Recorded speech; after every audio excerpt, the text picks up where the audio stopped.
السلام عليكم. عليكم السلام. ما هو اسمكم الكريم؟ سيد محمد حسن. أهلا وسهلا بكم. حياكم الله. ما هو تحصيلكم العلمي؟ لحد الآن طالب في الحوزة العلمية، درست المنطق والعروة الوثقى، بالإضافة إلى تفسير نهج البلاغة، وإن شاء الله نستمر بقية الدروس، إضافة إلى دروس كمبيوترية، مونتاج فيديو وما إلى ذلك. نعم، الله يوفقكم إن شاء الله. طيب أنتم ما هو عملكم؟ كما قلت لكم أنا لحد الآن أدرس فقط، لكن أعمل في مؤسسة خيرية أيضا. أحسنت.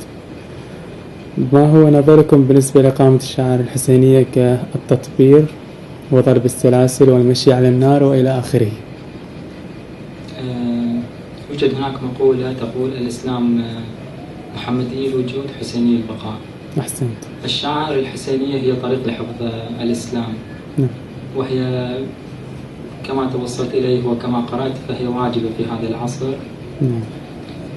لكن أنا لا أستطيع أن أتكلم عن ما هو نظري لأني لست مجتهد، ولكن أتكلم عن ما قرأته من الأحاديث الشريفة كقول الماوردة عليه السلام: إن يوم الحسين أقرح جفوننا يعني أسال الدم من عيوننا.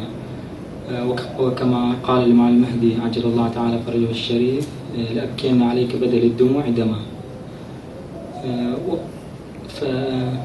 ومن هذه الأحاديث لا يستطيع أحد، لا أنا ولا من بقية المراجع العظام، أن يتكلم حول مشروعية التطبير أو بعد أن تكلم الأئمة عليهم السلام بهذا النحو الواضح الصريح، لأنه يكون اجتهاد مقابل نص. نعم. وأنا كما قرأت لا يوجد هناك أي مرجع من مراجعنا العظام هو مرجع أفتى بحرمة التطبير أو إشكالية التطبير أو إشكالية بقية الشعائر الحسينية كضرب السلاسل أو المشي على الجمر. نعم. أذكر لكم من المراجع الذين توفاهم الله الشيخ حسن النائيني، هو من كبار المراجع. نعم. أفتى بمشروعية التطبير ومشروعية الشعائر الحسينية الأخرى، وقد جاء بعده الكثير من المراجع من بينهم أساطين الحوزة العلمية ومراجع الشيعة العظام في عصرهم كالسيد أبو الحسن الأصفهاني كان مرجع الشيعة في عصره، والخوئي كان مرجع الشيعة في عصره.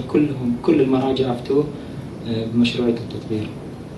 أما من المراجع الذين هم على قيد الحياة أطال الله عمرهم، فزعيم الحوزة العلمية في قم المقدسة الشيخ وحيد الخراساني ألقى عدة محاضرات حول مشروعية التطبير وحول استحبابه، وأكد على استحبابه.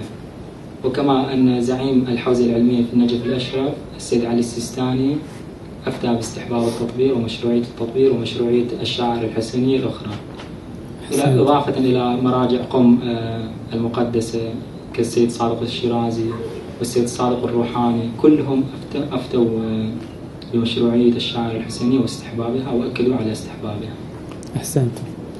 هل أنتم مارستم التطبير أو أحد الشعائر؟ نعم، أنا في كل عام الحمد لله بتوفيق من الإمام الحسين أقوم بالتطبير، ونمشي حفاة من حرم السيدة رقية إلى حرم السيدة زينب في يوم العاشر وأيضا في يوم الأربعين،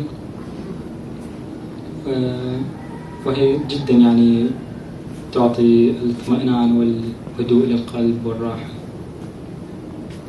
وهل أقمتم بالتطبير؟ نعم، في كل عام إن شاء الله الحمد لله.